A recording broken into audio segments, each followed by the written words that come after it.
Hello friends, हमारे YouTube channel में आपका स्वागत है। हमारे पास ये पेपर आ चुका है कक्षा 11 का राजनीतिक विज्ञान का। इसमें जितने भी क्वेश्चन है बहुत इंपॉर्टेंट है, आप सभी देख लीजिएगा।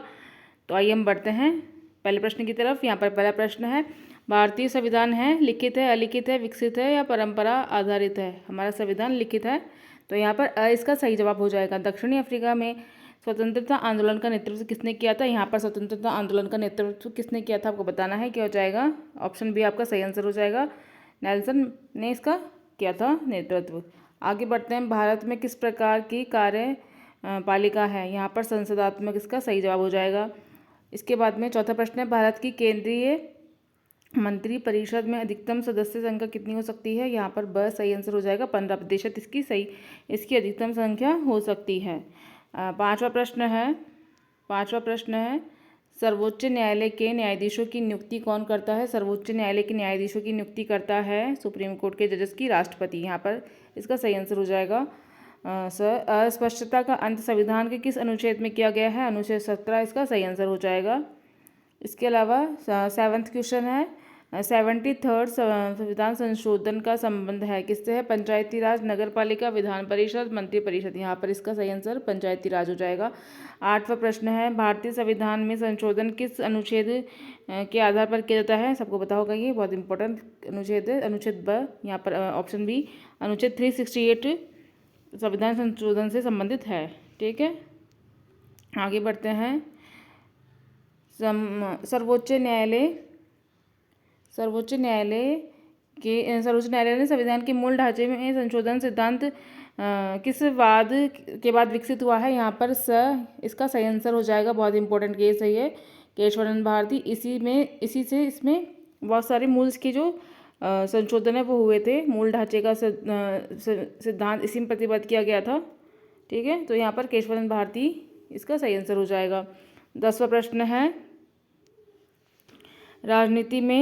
राजनीति ने हमें सांप की कुंडली की तरह जकड़ रखा है, यह कथन किसका है? कौटिल्य, महात्मा गांधी, नेहरू, प्लूटो। इसका सही आंसर आपको बताना है, कौन सा होगा आप देख लीजिएगा। निम्न में से राष्ट्रवाद को प्रेरणा देने वाला तत्व है? भू क्षेत्र है, इतिहास है, साझा विश्वास है, उपरोक्त सभी है। ठीक है, इसका सही जवाब देख लीजिएगा। 12वां प्रश्न है, स्त्री पुरुष के समान अधिकारों के पक्ष देने वाला सिद्धांत है? उदारवाद है, समाजवाद है, नारीवाद है या पूंजीवाद है? इसका सही जवाब आप देख लीजिएगा। आगे बढ़ते हैं हम 13वां प्रश्न। यहाँ पर रिक्त स्थानों की पूर्ति आपको करनी है। हाल के वर्षों में प्राकृतिक अधिकार की जगह मानवाधिकार या मौलिक अधिकार का प्रयोग क्या हो रहा है? किसका प्रयोग हो रहा है आपको बताना है। यहाँ पर मौलिक अधिकार आ जाएगा। 14वां प्रश्न है, गांव व जिला स्तर का वह शासन जो आम आदमी के अधिकार को अधिक निकट होता है वह कहलाता है? स्थानीय या फिर राष्ट्र शासन? गांव जिला स्तर का वह शासन, ये गांव और जिले का स्थान का, ये तो यहाँ पर स्थानीय शासन आ जाएगा इसका सही आंसर। डैश का अर्थ युद्ध की अनुपस्थिति के रूप में किया जाता है? युद्ध की अनुपस्थिति के रूप में शांति का या हिंसा का? यहाँ पर इसका सही जवाब आपको बताना है, शांति आएगा या फिर हिंसा आएगा। आगे बढ़ते हैं, डिस्कवरी ऑफ इंडिया बुक के लेखक हैं महात्मा गांधी या जवाहरलाल नेहरू? आपको सही आंसर बताना है इसका। 74th संविधान संशोधन द्वारा डैश को मजबूत किया गया है? आपको बताना है, दो ऑप्शन आपके सामने हैं। ये जो टिक हो रहे हैं इस पर आप मत जाइएगा, आप अपने अकॉर्डिंग कर लीजिएगा, ये किसी और स्टूडेंट्स का पेपर है तो इसलिए इसमें जो भी ये लगाए हुए हैं जरूरी नहीं हो सही हो।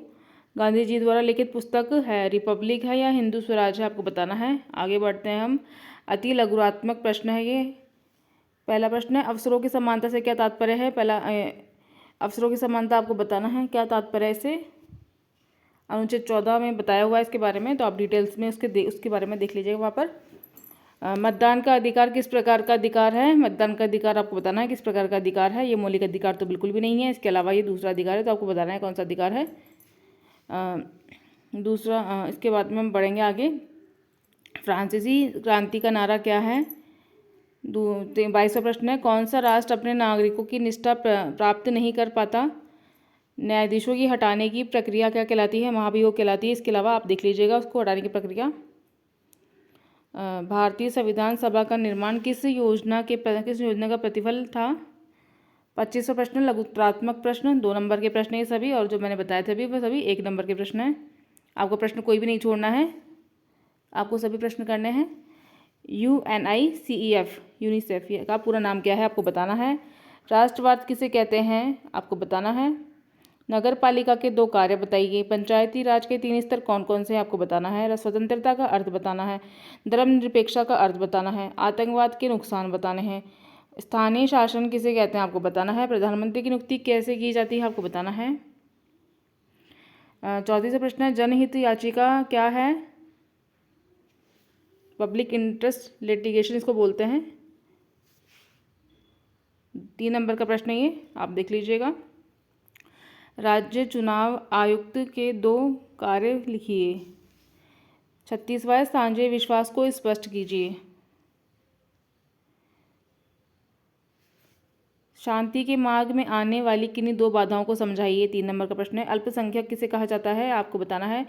मौलिक अधिकार क्या है आपको बताना है। बहुत इंपॉर्टेंट क्वेश्चन है सभी, आपको कोई प्रश्न छोड़ना नहीं है, एक बार अच्छे से आप इनको देख लीजिएगा। अब आगे बढ़ते हैं हम। 40वां प्रश्न निबंधात्मक प्रश्न यहाँ से स्टार्ट हो रहे हैं। निबंधात्मक प्रश्न 4 नंबर का एक प्रश्न है ये, अथवा में 2 प्रश्न है, दोनों में से आपको करना है। हमारे संविधान को एक जीवंत दस्तावेज माना जाता है। व्याख्या करनी है आपको इस कथन की, आपको व्याख्या करनी है कि इसे जीवंत दस्तावेज क्यों कहा गया है हमारे संविधान को। इसके अलावा दूसरा प्रश्न है, भारतीय धर्मनिरपेक्षता की आलोचना किन आधार पर की जाती है आपको बताना है। आपको आलोचना करनी है यहाँ पर धर्मनिरपेक्षता की। इसके अलावा हम बढ़ते हैं 41 यानी कि 41वें प्रश्न पर। 73rd संविधान संशोधन को समझाना है आपको। ठीक है, संविधान संशोधन में क्या हुआ था, किसके बारे में कथन किया गया है, इसमें आपको बताना है। राष्ट्रवादी भावना को प्रेरित करने वाले कारकों पर प्रकाश डालिए। 42वां प्रश्न है, राष्ट्रपति के अधिकार बताइए। और इसके अलावा अथवा में है, अहिंसा के बारे में गांधी जी के विचार लिखिए। इसके अलावा 43rd क्वेश्चन है, कानून निर्माण के विभिन्न तरीके का विस्तार में वर्णन कीजिए। और इसके अलावा है, आपकी राय में राष्ट्रवाद की क्या सीमाएं हैं। यहाँ पर ये सभी प्रश्न कंप्लीट होते हैं। 43rd क्वेश्चन से इसमें टोटल आपको सभी प्रश्न करने हैं। छोटे क्वेश्चन थे इसमें, तो आपको कोई भी क्वेश्चन नहीं छोड़ना है, आपको सभी प्रश्न करने हैं। बहुत ही ईजी पेपर है, आप सारे अच्छे से देख लीजिएगा और अपने दोस्तों के साथ भी शेयर कीजिएगा। मिलता है नेक्स्ट वीडियो में। सभी बच्चों को ऑल द बेस्ट। अपनी तैयारी अच्छे से तैयारी करते रहिए, दोस्तों के साथ भी वीडियो शेयर कीजिए। थैंक यू, मिलता है नेक्स्ट वीडियो में।